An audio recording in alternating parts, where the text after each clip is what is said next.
Hello everyone, welcome to my channel physics with Rajani Tukar. আজকের এই ভিডিওতে আমরা WBCS মেন্স 2016 এর ফিজিক্সের প্রিভিয়াস ইয়ার কোশ্চেন্সগুলো ডিটেলে ডিসকাস করব। তো চলুন শুরু করা যাক আজকের এই ভিডিও। কোশ্চেন নাম্বার 1 কি বলেছে দেখি। The electrical circuits use to smooth DC output from a rectifier circuit is called, চারটে অপশন আছে, amplifier, filter, oscillator and full wave rectifier. তো কোন অপশনটা কারেক্ট সেটা আমাদের এখানে সঠিক যে উত্তর হবে সেটা হবে বি, ফিল্টার সার্কিট। ওকে, এই বিটা হচ্ছে কারেক্ট আনসার। এবার একটু দেখে নিই, এক্সপ্লেন করে নিই।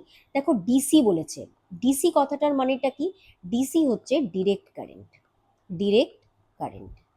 আর আরেকটা আমরা জানি হচ্ছে কি এসি, এসি হচ্ছে কি অল্টারনেটিং কারেন্ট, মানে যেই কারেন্টটা টাইমের সাথে সাথে চেঞ্জ হয়। আমি যদি গ্রাফিক্যালি রিপ্রেজেন্ট করি তো কিরকম হবে, যেমন আমি এখানে যদি বলি এটা এসি কারেন্ট আর এটা হচ্ছে ডিসি কারেন্ট। তো এসি কারেন্ট কিরকম হবে, যে এখানে টাইম দিলাম, এখানে আমি কারেন্ট দিলাম। ওকে, দুটোরই ক্ষেত্রে আমি ড্র করব। এবার দেখো যদি আমার এসি কারেন্ট হয় তাহলে এসি কারেন্টটা কি হবে, টাইমের সাথে সাথে ভ্যারি করবে। তো এখানে বোঝা যাচ্ছে যে কারেন্টটা এক টাইম বাড়ার সাথে সাথে প্রথমে বাড়ছে, তারপরে আবার কমছে, তারপর নেগেটিভে ম্যাক্সিমাম হচ্ছে, আবার কমছে, আবার মানে বাড়ছে, এইভাবে চেঞ্জ হচ্ছে। সেখানে যদি ডিরেক্ট কারেন্ট বলি তাহলে কিরকম হবে, টাইমের সাথে সাথে আমার কারেন্টটা কি হবে, স্থির থাকবে। তাহলে এটা হচ্ছে অল্টারনেটিং আর এটা হচ্ছে ডিরেক্ট কারেন্ট। কিন্তু অ্যাকচুয়ালি আমরা এবার কি হয় বলতো, অ্যাকচুয়ালি এইভাবে আমরা পাই না। মানে অ্যাকচুয়ালি আমরা কি পাই, প্রথমে এই যে এসি হয় এই এসিকে আমাদেরকে কি করে কনভার্ট করতে হবে, আমাদেরকে করতে হবে ডিসিতে, যেই ফর্মটা আমি বললাম কিরকম, যেটা দেখতে আমাদের হবে ঠিক এই রকমের, তাই তো? রাইট, এখানে আমাদের টাইম আর এখানে আমাদের কারেন্ট। কিন্তু এই ট্রানজিশনটা এতটা সিম্পল না। মানে প্রথমে আমাকে যদি এসি থেকে একদম ডিসি আনতে হয়, তো প্রথমে আমাদের কি করতে হয়, প্রথমে আমাদের ইউজ করতে হয় একটা rectifier circuit. Rectifier circuit use করতে হবে। রেকটিফায়ার সার্কিট ইউজ করলেও আমরা পাবো হচ্ছে ডিসি, কিন্তু সেই ডিসিটা এতটা এখানে যেরকম স্মুথ দেখা যাচ্ছে যে টাইমের সাথে সাথে একদম কনস্ট্যান্ট, এরকম পাই না। আমরা কি ধরনের ডিসি পাই এই ক্ষেত্রে, প্রথমে রেকটিফায়ার সার্কিট ইউজ করে ধরলাম আমরা এই রকমের ডিসি পেলাম, এইভাবে ডিসি পেলাম। তো বলতে পারেন আপনারা যে এখানেও তো চেঞ্জ হচ্ছে, বাট হ্যাঁ এখানে চেঞ্জ হচ্ছে, বাট এই চেঞ্জটা এতটা বেশি না। এখানে এইটা পজিটিভ আবার নেগেটিভ আবার পজিটিভ, বাট এখানে শুধুমাত্র পজিটিভ আছে। তার মানে ভ্যারিয়েশনটা একটু কমেছে, মানে এটা ডিসি হয়েছে বাট খুব স্মুথ না। বাট আমাকে এখান থেকে এবার কি করতে হবে, আমাকে এখান থেকে এই জায়গাটা যেতে হবে। মানে এখানে আমার যে লাস্ট এই ডিসিটা, এটা হচ্ছে স্মুথ ডিসি, রাইট? এটা পেতে গেলে আমাকে কি ব্যবহার করতে হবে, আমাকে ব্যবহার করতে হবে হচ্ছে সিম্পলি একটা ফিল্টার সার্কিট। ফিল্টার সার্কিট, এই ফিল্টার সার্কিটের মাধ্যমে আমরা একদম স্মুথ ডিসি পেতে পারি। এবার এই ফিল্টার সার্কিট হিসাবে আমরা সার্কিটে আমরা দুটো কম্পোনেন্ট ইউজ করতে পারি। হয়তোবা আমরা সার্কিটে ইন্ডাক্টর ইউজ করতে পারি, হয়তোবা আমরা ক্যাপাসিটর ইউজ করে ফিল্টার সার্কিট বানাতে পারি। এটাও পরীক্ষার জন্য এই পয়েন্টটাও ইম্পর্টেন্ট, এটাও মনে রাখতে হবে, ইন্ডাক্টর আর ক্যাপাসিটর। কারেক্ট, বোঝা গেল। এবার আরেকটা জিনিস মনে রাখতে হবে, এই যে ফিল্টার সার্কিটের রেকটিফায়ার সার্কিটের কথা বললাম, এই রেকটিফায়ার আবার দু রকমের হয়, একটা হাফ ওয়েভ রেকটিফায়ার, একটা হচ্ছে ফুল ওয়েভ রেকটিফায়ার। FW মানে ফুল ওয়েভ আর HW হচ্ছে হাফ ওয়েভ। এটাও আমি একটু বলে দিই, যদি আমার কাছে হাফ ওয়েভ থাকে তাহলে আমার রেকটিফায়ারের আউটপুটটা কিরকম হবে, এইরকম। মানে এখানে এই যে তিনটা সাইকেল, তিনটা পোর্শনের মধ্যে এই নিচের নেগেটিভটা বাদই হয়ে যাবে, এটা হচ্ছে হাফ ওয়েভ। আর ফুল ওয়েভ কিরকম হবে, এই তিনটাই পাবো, নেগেটিভটাকে টেনে নিয়ে ওটা উপরে করে দেবে। এটা হচ্ছে ফুল ওয়েভ রেকটিফায়ার সার্কিট। আর আরেকটা জিনিস পরীক্ষার জন্য মনে রাখতে হবে, রেকটিফায়ার সার্কিটে আমরা কি করি, আমরা PN জাংশন ডায়োড আমরা ইউজ করি। ওকে, PN জাংশন ডায়োড ইউজ করি আমরা রেকটিফায়ার সার্কিটে। হাফ ওয়েভ রেকটিফায়ার সার্কিটে একটা ডায়োড ইউজ হয়, আর ফুল ওয়েভে আমাদের দুটো ডায়োড আমরা ইউজ করি। এতটুকুনি মনে রাখলে যথেষ্ট। ওকে, এবার তাহলে বোঝা গেল কোশ্চেন নাম্বার 1 এর সঠিক উত্তর কি হবে, ফিল্টার সার্কিট। বাকি অপশনসগুলো একটু দেখে নিই। অ্যাম্প্লিফায়ার, অ্যাম্প্লিফায়ার কি করে? অ্যাম্প্লিফায়ার ইনক্রিজ করে amplitude of this input signal, ঠিক আছে? এটা আমাদের ইনক্রিজ করবে অ্যাম্প্লিটিউডকে, অফ দি ইনপুট সিগন্যালের অ্যাম্প্লিটিউডকে বাড়াবে। অসিলেটর কি করে? অসিলেটর মনে রাখতে হবে এটা ডিসি পাওয়ার সোর্সকে রিপিটেটিভ এসিতে কনভার্ট করে, মানে সিম্পলি ডিসি টু এসি এতটুকুনি মনে রাখলেও পরীক্ষায় কাজ চলে যেতে পারে। ওকে, আর ফুল ওয়েভস রেকটিফায়ার তো আমি বললামই যে এটা কি করে, আমার হচ্ছে এসিকে ডিসি তো করবে, আর এটা কিরকম ভাবে করে, এই এর আউটপুটটা এরকম হবে। আশা করি কোশ্চেন নাম্বার 1টা ক্লিয়ার হয়েছে। এবার কোশ্চেন নাম্বার 2তে চলে আসি। কোশ্চেন নাম্বার 2 বলেছে which of one of the following has the highest energy। এবার দেখো হাইয়েস্ট এনার্জি বলেছে। এবার আমাদের বলেছে এই যে ব্লু লাইট, মানে লাইটের কথা বলেছে। এবার লাইটকে আমরা কি বলি, লাইট অ্যাকচুয়ালি অনেকগুলো ফোটন কণা দিয়ে তৈরি, ঠিক আছে? লাইটের যদি পার্টিকেল নেচারকে আমরা যদি বিচার করি তাহলে আমরা বলবো লাইট হচ্ছে ফোটন কণা দিয়ে তৈরি। এবার এই এক একটা ফোটন কণার যে এনার্জি হবে সেই এনার্জির একটা ফর্মুলা রয়েছে, সেই ফর্মুলাটা হচ্ছে E is equal to H nu. Okay, E is equal to H nu. এবার এটাকে আমরা এইচ সি বাই ল্যামডাও বলতে পারি, কারেক্ট? এবার এখানে ইটা হচ্ছে আমার এনার্জি যেটা আমি বললাম, নিউটাকে আমি বলবো হচ্ছে ফ্রিকোয়েন্সি। ওকে, আর এইচটা আমার কি, প্ল্যাঙ্কস কনস্ট্যান্ট, প্ল্যাঙ্কস কনস্ট্যান্ট। আর সি ল্যামডাটা কি, ওয়েভলেন্থ অফ লাইট, এটা হচ্ছে ওয়েভলেন্থ অফ লাইট। আর সিটা হচ্ছে ভেলোসিটি অফ লাইট। আশা করি এতটুকুনি ক্লিয়ার হয়েছে। এবার এখান থেকে ক্লিয়ারলি কি বোঝা যাচ্ছে, এখান থেকে একটা জিনিস বোঝা যাচ্ছে যদি ফ্রিকোয়েন্সি বেশি হয় তাহলে এনার্জি বেশি হবে, আর যদি এই ফর্মুলা ওয়াইজ দেখি এইচ আর সি কনস্ট্যান্ট, আর যদি ল্যামডা কম হয় তাহলে এনার্জি বেশি হবে, রাইট? মানে এই ফর্মুলা হিসাবে এটা বেশি হলে এটা বেশি হবে, কিন্তু যদি আমরা E is equal to H C by lambda দেখি তাহলে ল্যামডা যদি কমে তাহলেই এনার্জি বাড়ে। তার মানে হাইয়েস্ট এনার্জি কার হবে, যার ফ্রিকোয়েন্সি বেশি কিন্তু ওয়েভলেন্থ কম। ওকে, আর এই চারটে অপশনের মধ্যে সঠিক কোনটা হবে, এই চারটের মধ্যে সঠিক উত্তর হবে option A, that is blue light. Blue লাইটের ক্ষেত্রে ফ্রিকোয়েন্সি বেশি বাকিদের তুলনায়, আর ওয়েভলেন্থ হচ্ছে কম। এবার এই জিনিসটা কি করে বুঝতে পারবো, আপনারা হয়তো ভিপ গিওর সম্বন্ধে জানেন, তাই না? ভিপ গিওর, ভিপ গিওর মানে সাতটে রং, সাদা আলো সাতটে রঙের দ্বারা তৈরি, কারেক্ট? তো এই ভিপ গিওরের মধ্যে কালারগুলোর যদি আমি বলি তাহলে কালারের ক্ষেত্রে জানা আছে আমাদের ভি ফর কি, ভি হচ্ছে ভায়োলেট, রাইট? ভি হচ্ছে violet. I is for indigo, B মানে হচ্ছে blue, G for green, Y for yellow, O for orange, আর আর ফর হচ্ছে রেড। আমি সবগুলো লিখলাম না, বাট আমার মনে হয় আপনারা বুঝতে পারছেন। আচ্ছা লিখেই দিই, গ্রিন আর এটা হচ্ছে ইন্ডিগো। ক্লিয়ার? এবার এর মধ্যে একটা জিনিস মনে রাখতে হবে, যত আমরা এই সাইডে আসি ভায়োলেট থেকে রেডের দিকে তত আমাদের ওয়েভলেন্থ বাড়ে আর ফ্রিকোয়েন্সি কমে। ক্লিয়ার? এবার তার মানে রেডের ফ্রিকোয়েন্সি সব থেকে কম। ওকে, রেড আছে, কোশ্চেনে কি কি আছে, রেড আছে, ইয়েলো আছে, গ্রিন আছে, আর ব্লু আছে। তাহলে এই চারটের মধ্যে আমাদের সব থেকে ফ্রিকোয়েন্সি বেশি হচ্ছে ব্লু এর, আর সব থেকে কম ওয়েভলেন্থ হচ্ছে ব্লু এর। আর রেডের ক্ষেত্রে ল্যামডা সবচেয়ে বেশি আর ফ্রিকোয়েন্সি সবচেয়ে কম। তাহলে যার ফ্রিকোয়েন্সি বেশি হয় তার এনার্জি বেশি হয়, আর কোশ্চেনে জিজ্ঞেস করেছে হাইয়েস্ট এনার্জি, সেটা কার, সেটার উত্তর কি হবে, blue light. Option A is the correct answer. আচ্ছা, এই কোশ্চেনের সাথে রিলেটেড একটা জিনিস পরীক্ষা খুব আসে, আমি এখানে দিয়ে দিয়েছি, ইলেকট্রোম্যাগনেটিক রেডিয়েশন মানে ইলেকট্রোম্যাগনেটিক স্পেকট্রাম। ইলেকট্রোম্যাগনেটিক স্পেকট্রামে কি কি থাকে, radio wave, microwave, infrared, visible light, ultraviolet, X rays, gamma rays. Okay, আর এই যে ভিপ গিওর যে বললাম সেটা কোথায় থাকে, সেটা হচ্ছে আমাদের ভিজিবল লাইটের পোর্শন। আর এবার এখান থেকে জানতে হবে যত আমরা এই সাইডে যাব তত আমাদের ফ্রিকোয়েন্সি বাড়ে আর ওয়েভলেন্থ কমে। তার মানে সব থেকে শক্তিশালী এনার্জি কার মধ্যে থাকে, গামারের মধ্যে। এই কোশ্চেনটাও কোনো না কোনো একটা প্রিভিয়াস এর কোশ্চেনে আছে। আমার আমি আমার চ্যানেলে প্রিভিয়াস ইয়ার কোশ্চেন্সগুলো ডিসকাস করেছি সেই কোশ্চেন্সগুলো আপনারা দেখতে পারেন, সেখানে এই কোশ্চেনটা পেয়ে যাবেন। এবার গামা রের ক্ষেত্রে ফ্রিকোয়েন্সি সব থেকে বেশি, ওয়েভলেন্থ সব থেকে কম। ওকে, আর এর মধ্যে মাঝখানে আমরা দেখতে পাচ্ছি ভিজিবল লাইট আছে। এবার আমি বললাম কি যত এদিকে যাব ফ্রিকোয়েন্সি তত বাড়বে, তার মানে এনার্জি তত বাড়বে। তাহলে এখানে এই ভিজিবল লাইটের ক্ষেত্রেও দেখা যাচ্ছে এই পোর্শনটা হচ্ছে রেড কালার, আর এইদিকে কি আছে, এদিকে আমাদের ব্লু কালার এই সাইডে আসছে। তাহলে এই দিকে গেলে আমাদের কি হয়, ফ্রিকোয়েন্সি বাড়ে, তার মানে ব্লু এর আমাদের এনার্জি বেশি হবে। ওকে, এটাও মনে রাখতে পারেন। নেক্সট কোশ্চেন দেখি কি বলেছে। Cylindrical lens is used by a person suffering from, options are astigmatism, myopia, hypermetropia, presbyopia. এবার এর সঠিক উত্তর জানার আগে প্রথমেই চারটে অপশনকে আমরা একটু দেখে নিই। প্রথমে আমি মায়োপিয়ার হাইপারমেট্রোপিয়ার কথা বলে দিই।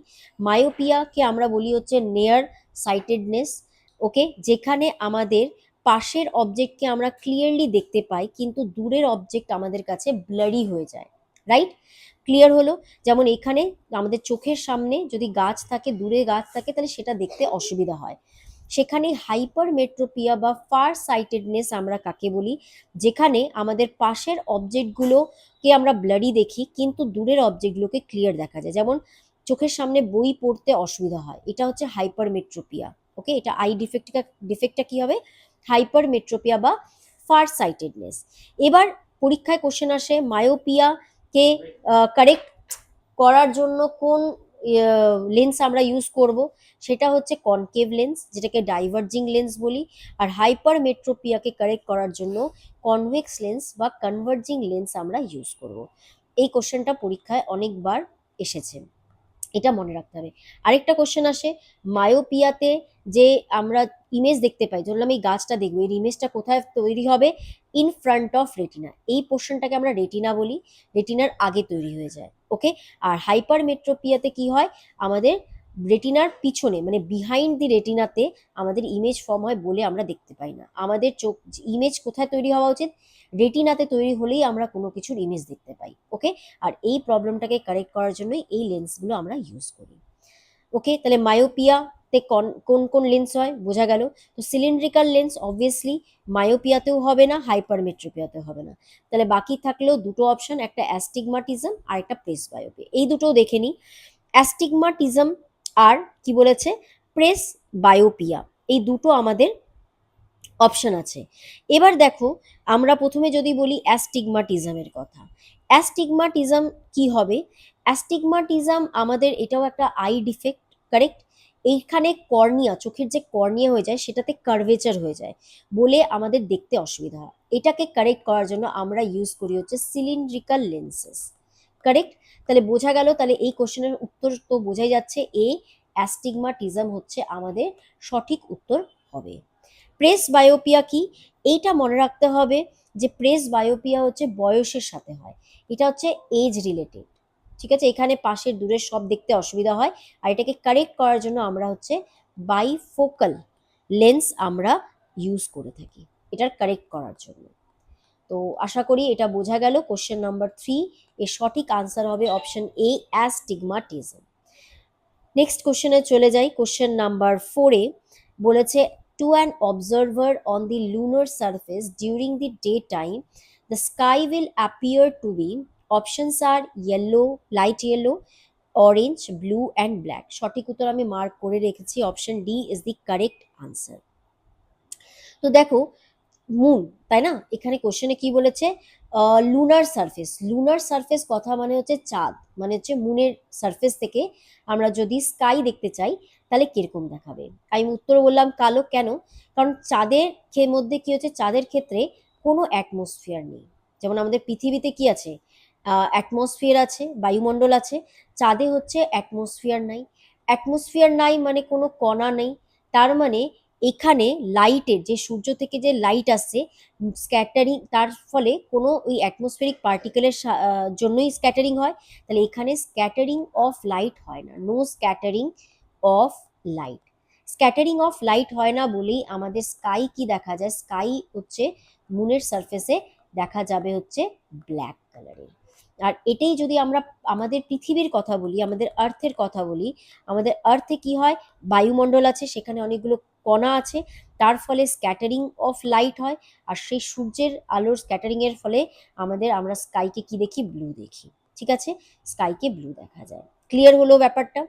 ওকে, নেক্সট কোশ্চেনে আসি। কোশ্চেন নাম্বার 5 বলেছে what is viewed through an electron microscope. Electron microscope একটা শক্তিশালী মাইক্রোস্কোপ, যেখানে আমরা কোনো ছোট ছোট পার্টিকেলকে আমরা অনেক বড় দেখতে পাই, ম্যাগনিফাইড ভার্সন দেখতে পাই। ওকে, আর এইখানে আমরা সেই দেখার জন্য কাকে ইউজ করি, আমরা ইলেকট্রনকে ইউজ করতে বলি, অ্যাক্সিলারেটেড ইলেকট্রনকে ইউজ করতে বলি। ওকে, তাহলে অ্যাক্সিলারেটেড ইলেকট্রন ইউজ করে আমরা এই ইলেকট্রন মাইক্রোস্কোপের সাহায্যে কি দেখি, ভাইরাস আর ব্যাকটেরিয়ার এর স্ট্রাকচার আমরা দেখতে পারি। তাহলে কোশ্চেন নাম্বার 5 এর সঠিক উত্তর কি হবে, B, structure of bacteria and viruses. Question number 6, এটাও খুব ইম্পর্টেন্ট কোশ্চেন একটা।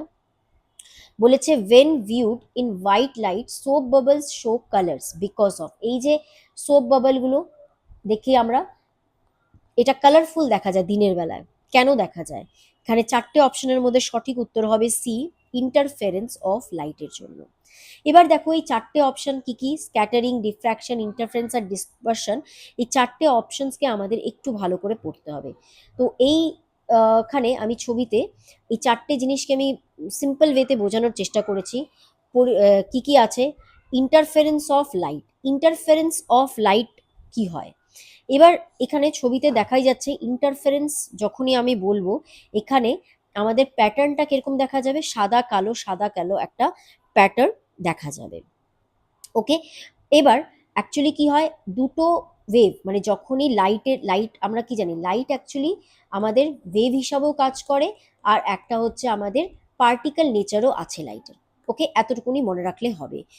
এবার লাইটের যদি আমাদের দুটোই ইয়ে থাকে নেচার, এই ইন্টারফারেন্স অফ লাইটের সাহায্যে আমরা আমরা ওয়েভ নেচারকে ধরলাম এক্সপ্লেন করছি। ঠিক আছে, এবার দুটো লাইটের ওয়েভ, ঠিক আছে, এই দুটো ওয়েভ কোথা থেকে আসছে, দুটো কোহেরেন্ট সোর্স থেকে আসছে। ঠিক আছে, দুটো কোহেরেন্ট সোর্স। এবার পরীক্ষায় না কোহেরেন্ট সোর্সও কি হয় সেটাও আসে পরীক্ষায়। কোহেরেন্ট সোর্স, দুটো সোর্সকে আমরা কোহেরেন্ট কখন বলবো, যখন ফ্রিকোয়েন্সি তাদের ফ্রিকোয়েন্সি সেম থাকবে, তাদের ওয়েভলেন্থ সেম থাকবে, আর তাদের মধ্যে একটা কনস্ট্যান্ট ফেজ ডিফারেন্স থাকবে। এই জিনিসটা মনে রাখতে হবে একটু, তাহলে সেই দুটো সোর্সকে আমরা কোহেরেন্ট সোর্স বলবো। আর পরীক্ষার পারপাসে মনে রাখতে হবে ইন্টারফারেন্সের জন্য কোহেরেন্ট সোর্স হওয়া দরকার। এবার এই দুটো ওয়েভ যদি একে অপরের উপরে সুপার ইম্পোজ হয়, ওকে, তাহলে আমাদের কি দেখা যায়, ইন্টারফারেন্স অফ লাইট। ইন্টারফারেন্স দু ধরনের হয়, একটা কনস্ট্রাকটিভ মানে গঠনমূলক, আর একটা ডিস্ট্রাকটিভ মানে ধ্বংসাত্মক। ঠিক আছে, এবার এর মধ্যে এই যে ইন্টারফারেন্স মানে সাদা কালো প্যাটার্ন, এর মধ্যে যে ব্রাইট পোর্শন সেটা হচ্ছে কনস্ট্রাকটিভ বা গঠনমূলক ব্যতিচার, আর ডিস্ট্রাকটিভ মানে হচ্ছে এই কালো পোর্শনগুলো, সেটাকে আমরা ধ্বংসাত্মক আমরা ইন্টারফারেন্স বলে থাকি। ওকে, এতটুকুনি মনে রাখতে হবে। আর আরেকটা মনে রাখতে এক্সাম্পল, যেমন সোপ বাবলের কালার, বা কোশ্চেনে যদি থিন ফিল্মও থাকে, যে থিন ফিল্মের ক্ষেত্রে কালার কোথা থেকে দেখা যায়, সেটার সঠিক উত্তরও হবে ইন্টারফারেন্স অফ লাইট। বাকি অপশনসগুলো একটু দেখে নিই, যেমন ডিফ্র্যাকশন। ডিফ্র্যাকশনকে আমরা বলি bending of light through around A obstacle, মানে লাইটের বেন্ডিংকে আমরা ডিফ্র্যাকশন বলি। এখানেও সাদা কালো প্যাটার্ন দেখা যায়, এতটুকুনি মনে রাখলেই হবে। ডিসপারশন কি হয়, এই যে আমি ভিভ গিওর বললাম, এখানে উল্টোভাবে লেখা আছে, এইটা আমরা এইভাবে পড়লে ভিভ গিওর লেখা আছে, ভিভ গিওর। ওকে, এখানে লেখার মানে কি, কারণ উপরের দিকে রেড কালার আছে, এই জন্য এটা আর দিয়ে শুরু করেছে। তো যাই হোক, একটা সাদা আলোর, হোয়াইট লাইটের 7টা রঙে আমাদের স্প্লিট হওয়াকে আমরা বলি হচ্ছে ডিসপারশন অফ লাইট। ওকে, এখানে মনে রাখতে হবে যে লালটা উপরে, যদি এটা প্রিজমের মধ্যে, এটা প্রিজম লেখা হবে, তাহলে উপরে লাল, কারণ লালের ক্ষেত্রে মানে ডেভিয়েশনটা কম হয়, আর ভায়োলেটের ক্ষেত্রে সব থেকে বেশি ডেভিয়েশন হয়, এতটুকুনি মনে রাখলে যথেষ্ট। তাহলে ডিসপারশনের এক্সাম্পল কি, রেইনবো যে ফরমেশন হয় বা সেটার ক্ষেত্রে আমাদের ডিসপারশন অফ লাইটই রেসপন্সিবল। ওকে, নেক্সট আমরা দেখি scattering of light. Scattering of light হচ্ছে, যেরকম আমি বললাম, স্ক্যাটারিং অফ লাইটের জন্য চাঁদের আকাশ দিনের বেলাতেও কালো দেখা যায়, কারণ ওখানে স্ক্যাটারিং অফ লাইট হয় না। ঠিক আছে, মানে স্ক্যাটারিং মানে ছড়িয়ে যাওয়া, মানে ধরো এখানে অ্যাটমসফিয়ারে যে কোনো কণা আছে, এবার তার উপরে আলো পড়লো, সাদা আলো পড়লো, সেই সাদা আলোগুলো ছড়িয়ে গেল। তো অ্যাকচুয়ালি কি হয়, সেটার মধ্যে সব থেকে বেশি ছড়িয়ে যায় ব্লু কালার, আর সব থেকে কম ছড়ায় হচ্ছে রেড কালার। রেড কালার সব থেকে কম ছড়াবে, আর ব্লু কালার সব থেকে বেশি ছড়াবে। কেন? কারণ এই ছড়ানোর ক্ষেত্রে যে ইন্টেন্সিটি সেটা ডিপেন্ড করে 1/λ⁴। ল্যামডা হচ্ছে ওয়েভলেন্থ, তাহলে যার ল্যামডা সব থেকে কম তার স্ক্যাটারিং সব থেকে বেশি হবে। তাই জন্য ব্লু কালারের স্ক্যাটারিং বেশি, তাই জন্য আকাশ ব্লু কালারের দেখা যায়। ক্লাউডস সাদা দেখা যায় একই কারণে। ওকে। আর আরেকটা কোশ্চেন পরীক্ষায় আসে যে সিগন্যালকে সবসময় রেড কালার কেন রাখা হয়? কারণ লাল আলোর স্ক্যাটারিং সব থেকে কম, কারণ লালের ওয়েভলেন্থ বেশি, স্ক্যাটারিং যে লাইট আছে তার ইন্টেন্সিটি সব থেকে কম, তাই জন্য লালের স্ক্যাটারিং কম হয়, আর তাই জন্য লাল অনেক দূর পর্যন্ত যেতে পারে। স্ক্যাটারিং হলে কি হতো, এখানে ছড়িয়ে যেত। তো এই জন্য লাল যেহেতু অনেক দূর পর্যন্ত ট্রাভেল করতে পারে, এই জন্য আমরা সিগন্যালকে, ডেঞ্জার যে সিগন্যাল সেখানে লাল কালার ব্যবহার করি।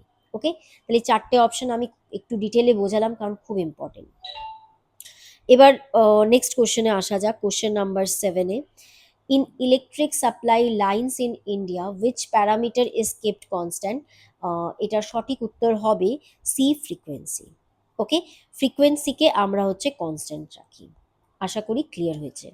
নেক্সট কোশ্চেন দেখি, কোশ্চেন নাম্বার 8। কোশ্চেন নাম্বার 8 কি বলেছে? What is the most commonly used substance in fluorescent tubes? তো ফ্লুরোসেন্ট টিউবসে মোস্ট কমনলি কোন সাবস্টেন্স ইউজ করা হয়? এটার সঠিক উত্তর হবে option C, mercury vapour and argon. Okay, mercury vapour and argon. তো ফ্লুরোসেন্ট টিউবসে আমরা মার্কারি ভেপার আর আর্গনের মিক্সচার ইউজ করে থাকি। ক্লিয়ার? এবার নেক্সট কোশ্চেন আসি, কোশ্চেন নাম্বার 9 বলেছে which one of the following is printed on a commonly used fluorescent tube light? Okay, তাহলে এটা সঠিক উত্তর হবে option C, 6500 kelvin. Okay, K for হচ্ছে কেলভিন, এটা মনে রাখতে হবে। নেক্সট কোশ্চেন দেখি, নেক্সট কোশ্চেন হচ্ছে question number 10। 1 second, question number 10 বলেছে electricians use rubber gloves while working because. এবার এই যে রাবার বলেছে, রাবারটা কি হয়? আমরা জানি যে রাবার একটা ইনসুলেটর হিসাবে কাজ করে। এটা কি একটা ইনসুলেটর, যেটা ইলেকট্রিসিটি কন্ডাক্ট করে না। ওকে, এবার তার মানে যদি ইলেকট্রিশিয়ান যদি রাবার গ্লাভস ইউজ করে, তাহলে কোনো কারণে যদি ইলেকট্রিসিটি মানে শক খাওয়ার কি হবে, শক খাবে না, কারণ এই রাবার গ্লাভসটা কি হবে, আমাদের ইনসুলেটর, তার মানে এটা কারেন্টকে কন্ডাক্ট করতে পারে না। আমরা কি জানি, হিউম্যান বডি হচ্ছে খুবই ভালো কন্ডাক্টর, একটা হিউম্যান বডি একটা কন্ডাক্টর। তো যদি রাবার গ্লাভস ছাড়া টাচ করা হতো, তাহলে সেই কারেন্টটা সোজাসুজি হিউম্যান বডি দিয়ে পৃথিবীতে চলে যেত। তো যেহেতু রাবার গ্লাভস থাকে, তাই জন্য মানে ইলেকট্রিশিয়ানসরা এটাকে ইউজ করে। তাহলে এটা সঠিক উত্তর কি হবে, রাবার গ্লাভস একটা ইনসুলেটর, এই জন্যই আমরা রাবার গ্লাভসকে ইলেকট্রিশিয়ানসরা অ্যাকচুয়ালি ইউজ করে। ওকে, নেক্সট। আর আমরা জানি নর্মালি আমাদের কাছে কি কি থাকে এটাও বলে দিই। আমাদের কাছে যে আমরা কন্ডাক্টর সম্বন্ধে জানি, আমরা ইনসুলেটর সম্বন্ধে জানি, এই জিনিসগুলো একটু পড়ে নিতে হবে। আরেকটা থাকে সেটা হচ্ছে সেমি কন্ডাক্টর। দেখো, সব থেকে ভালো ইলেকট্রিসিটি কন্ডাক্ট করায় কন্ডাক্টর, সব থেকে জিরো মানে করায় নাকে ইনসুলেটর, আর সেমি কন্ডাক্টর হচ্ছে মাঝামাঝি, মানে এ কন্ডাক্টরের মতন ভালো কন্ডাক্ট করাবে না, আর ইনসুলেটরের মধ্যে খারাপও করে না। তো এইটা হচ্ছে সেমি কন্ডাক্টর। ক্লিয়ার হলো? Okay, next question number 11। Question number 11 কি বলেছে? কোশ্চেন নাম্বার 11 বলেছে which type of pen uses capillary action in addition to gravity for the flow of ink? তো এই যে পেন, কোন পেনটা ইউজ করা হয়, সেটার সঠিক উত্তর হবে এ, ফাউন্টেন পেন। কোন পেন ইউজ করা হবে? Fountain pen. Fountain pen actually capillary action use করে। ওকে, এখানে ক্যাপিলারি অ্যাকশন মানে কি? ক্যাপিলারি আমরা টিউব সম্বন্ধে জানি, ক্যাপিলারি টিউব হচ্ছে খুবই সরু একটা টিউব, ঠিক আছে, খুবই সরু একদম নল, সেইটার মধ্যে কি হয়, সেই জিনিসটাকে আমরা ক্যাপিলারি বলি। ওকে।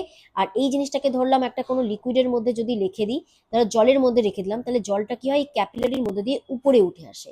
এটাকে আমরা বলি ক্যাপিলারি অ্যাকশন। ক্যাপিলারি অ্যাকশনের আরো উদাহরণ পাওয়া যাবে।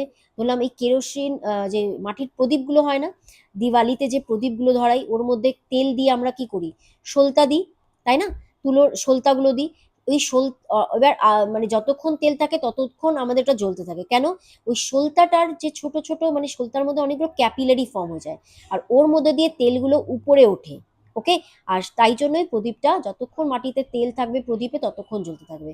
তো সেটাও হচ্ছে ক্যাপিলারি অ্যাকশনের জন্য হবে। এই কোশ্চেনগুলো আসে, ঠিক আছে।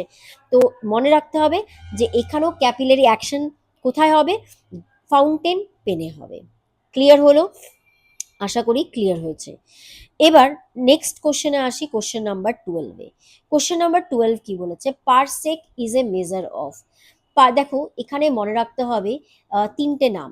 একটা লাইট ইয়ার, যেটা পরীক্ষায় খুব আসে। আর একটা হচ্ছে astronomical distance, astronomical day length, astronomical distance, 1 second, astronomical distance. আর একটা হচ্ছে পারসেক। পারসেক, এই তিনটাই হচ্ছে কিসের ইউনিট? এই তিনটা দিয়ে আমরা কি মাপি, আমরা লেন্থ মাপি। ঠিক আছে, কি মাপবো, লেন্থ মাপবো। ছোট বড় ছোট কোনো লেন্থ না, যেমন পৃথিবী থেকে সূর্যের দূরত্ব। ঠিক আছে, এটা হচ্ছে 1 অ্যাস্ট্রোনমিক্যাল ইউনিট। আমি লেন্থ বলেছি, আমি সরি। এটা একটা কাজ করি, একটু কারেন্ট করে অ্যাস্ট্রোনমিক্যাল ইউনিট বলে দিই, ঠিক আছে, অ্যাস্ট্রোনমিক্যাল ইউনিট। তাহলে এবার মনে রাখতে হবে, এই যে লাইট ইয়ার, অ্যাস্ট্রোনমিক্যাল ইউনিট আর পারসেক, এটা দিয়ে আমরা লেন্থ মাপি। আর বড় বড়, যেমন পৃথিবী থেকে আমরা সূর্যের দূরত্ব, এই দূরত্বটাকে আমরা 1 অ্যাস্ট্রোনমিক্যাল ইউনিট বলি। এটা শর্ট ফর্ম হচ্ছে AU। ওকে। লাইট ইয়ার হচ্ছে কি, লাইট ইয়ারের সংজ্ঞা কি, 1 বছরে, 1 ইয়ারে লাইট, ঠিক আছে, লাইট 1 ইয়ারে ভ্যাকিউমের মধ্য দিয়ে, শূন্যস্থানের মধ্য দিয়ে যদি 1 বছরে যতটা ডিস্টেন্স যেতে পারে, সেই ডিস্টেন্সটাকে আমরা বলি 1 লাইট ইয়ার। ওকে। আর ভ্যাকিউমের মধ্যে দিয়ে কত স্পিডে যাবে, 3 × 10⁸ যাবে। তো জাস্ট মনে রাখবেন যে লাইট ইয়ার হচ্ছে আমার হচ্ছে, লাইট ইয়ার, এই তিনটাই হচ্ছে আমাদের লেন্থ মাপার। আর এই তিনটার মধ্যে সব থেকে বড় ইউনিটটা কি, সেটা হচ্ছে পারসেক। ওকে। তাহলে এখানে এটা সঠিক উত্তর কি হবে, এটা অ্যান্সার হবে astronomical distances. Clear? Astronomical distances. এবার এখানে একটা কনভার্সনও পরীক্ষায় খুব আসে, সেটাও আমি লিখে দিই। যেমন 1 পারসেক, ঠিক আছে, এই পারসেক আর লাইট ইয়ারের মধ্যে যে রিলেশন হয়, সেটার উত্তর হচ্ছে কত হবে, 3.26 লাইট ইয়ার। LY হচ্ছে লাইট ইয়ার। এইটা হচ্ছে মনে রাখতে হবে।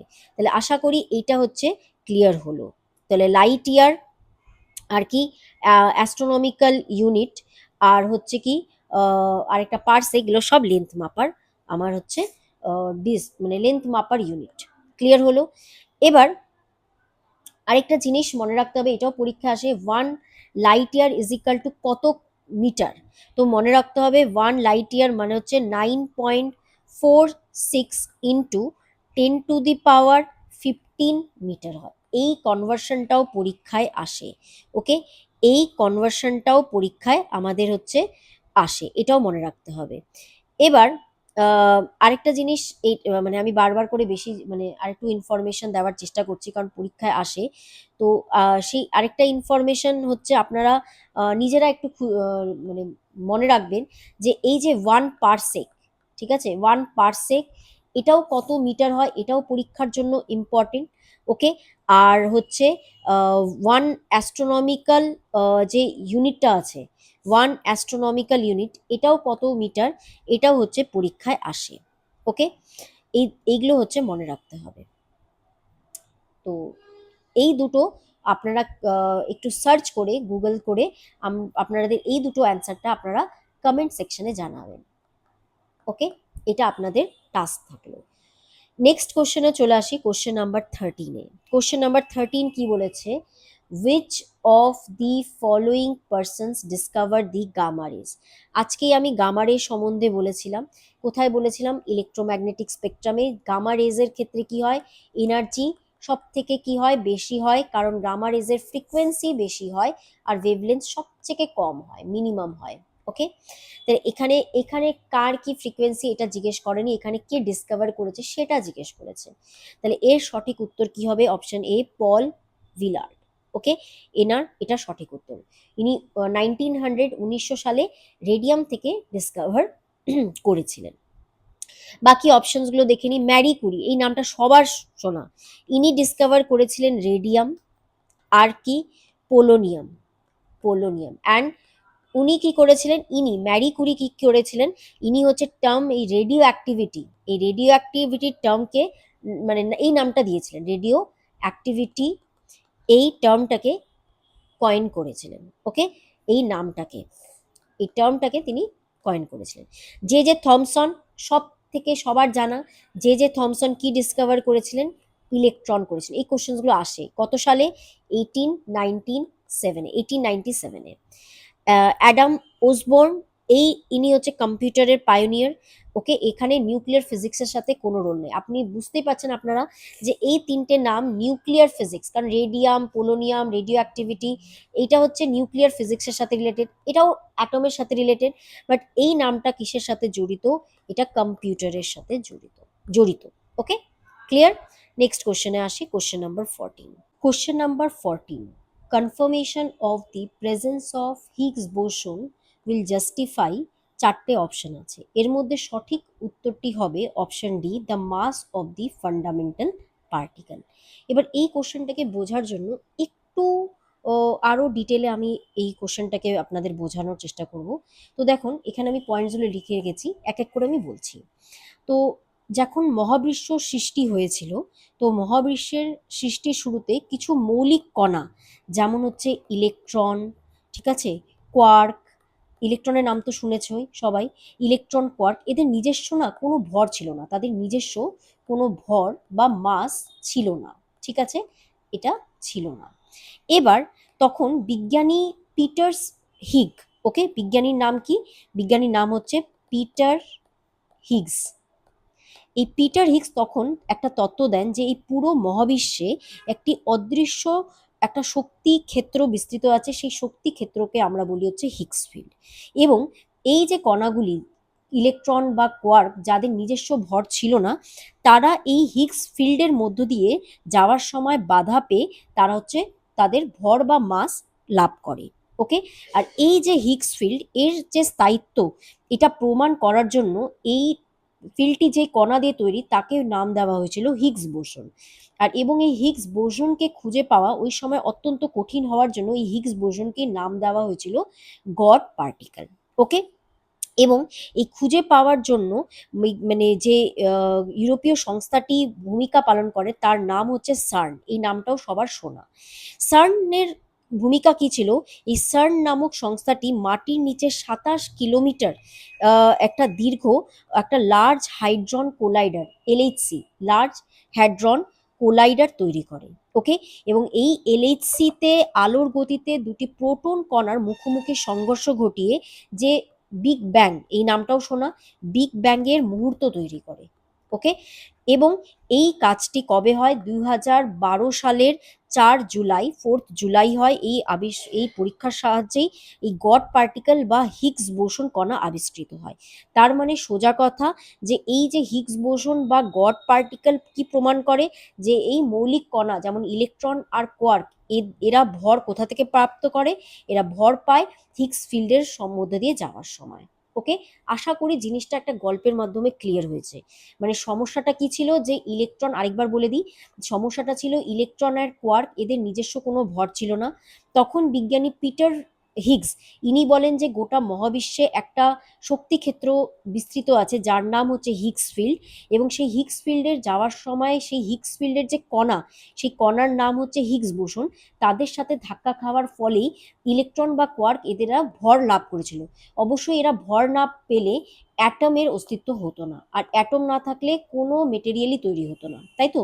এবং এই হিগস বোসনের অস্তিত্ব খুঁজে পাওয়া কঠিন থাকায় এর নাম দেওয়া হয়েছিল গড পার্টিকেল।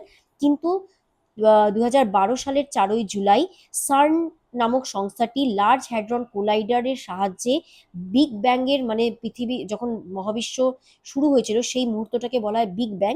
সেই মুহূর্তটাকে আবার মানে ক্রিয়েট করার চেষ্টা করেছিল এবং সেটার থেকেই হিগস বোসনের অস্তিত্ব খুঁজে পাওয়া গিয়েছিল। ক্লিয়ার? আমি দুবার করে এটা এক্সপ্লেন করেছি, আপনাদের অবশ্য অসুবিধা হলে এই জিনিসটাকে আরেকবার শুনতে পারেন। তাহলে এই কোশ্চেনটার তাহলে সঠিক উত্তর কি? হিগস বোসনের প্রেজেন্ট জাস্টিফাই কি করে? Mass of the fundamental particle. Fundamental particle কথাটার মানেটা কি? ফান্ডামেন্টাল পার্টিকেল যেরকম আমি বললাম electron. Okay, next question number 15। when red glass is heated in dark room it will seem, চারটে কালার আছে, তাহলে এটার সঠিক উত্তর কি হবে? এর সঠিক উত্তর হবে গ্রিন কালার। ওকে, অ্যাকচুয়ালি কি হয় এখানে এই কোশ্চেনটা বোঝার জন্য আমাদেরকে একটা সূত্র মনে রাখতে হবে, যেটা হচ্ছে কিরচফস ল। ওকে, এই সূত্রটা আমাদেরকে জানতে হবে। এই কিরচফসের সূত্র কি বলে যে যে রঙের আলো সবচেয়ে বেশি শোষণ করা হয় উত্তপ্ত অবস্থায় সেই পদার্থ সেই রঙের আলোই বেশি বিকিরণ করে। মানে সোজা একটা ভাষায় যদি আমি বলি যে গুড যে অ্যাবজর্বার হবে, good absorber is good emitter, is good emitter. এই কথাটা মনে, এটাই কিরচফসের সূত্র। এবার কি হয় যে কাঁচ আছে যে গ্লাস, সেটা কি হয় সাদা আলোতে কি হয় ওকে লাল দেখায়, কারণ সে লাল আলোকে ট্রান্সমিট করে দেয় এবং সবুজ আলোকে সে শোষণ করে নেয়, অ্যাবজর্ব করে নেয়। তাহলে সেই কাঁচের গ্লাস কি শোষণ করলো? শোষণ করলো হচ্ছে কি সবুজ বা গ্রিন কালারকে। এবার যখন সেটাকে উত্তপ্ত করা হবে, তখন যখন এটাকে গরম করা হবে সে তো আর কোনো কালার শোষণ করবে না, তখন যেই কালারটাকে সে শোষণ করেছিল উত্তপ্ত অবস্থায় সেটাকেই সে বিকিরণ করবে। তাহলে সে গ্রিন কালারকেই বিকিরণ করবে। তাহলে গ্রিন কালার যদি বিকিরণ করে মানে এমিট করে, তাহলে আমরা কি কালার দেখতে পারবো? আমরা গ্রিন কালারই দেখতে পারবো। তাই জন্য গ্লাসকে যখন গরম করা হয় ডার্ক রুমে তখন সেটা গ্রিন কালারের হয়ে যায়। তাহলে এই সঠিক উত্তরটি হবে গ্রিন কালার। ওকে, এবার এই যে 2016 সালে ফিজিক্সের অনেক কোশ্চেন এসেছিল, আমরা 15টা কোশ্চেন ডিসকাস করলাম। এখানে টোটাল কোশ্চেন আছে, টোটাল হচ্ছে 35টি কোশ্চেন আছে, আপনারা দেখতে পাচ্ছেন অনেকগুলো কোশ্চেন আছে। তো এই বাকি যে কোশ্চেনগুলো আছে মানে 35, এই কোশ্চেনগুলো আমি নেক্সট পার্টে ডিসকাস করব। তো আশা করি আপনাদের কোশ্চেনগুলো বুঝতে কোনো অসুবিধা হয়নি। যদি কোনো প্রবলেম হয়ে থাকে, কোনো কোশ্চেনে কনফিউশন থাকে, প্লিজ আপনারা কমেন্ট সেকশনে আমাকে অবশ্যই জানাবেন। আজকের জন্য এতটুকুনি রাখলাম। Thank you so much.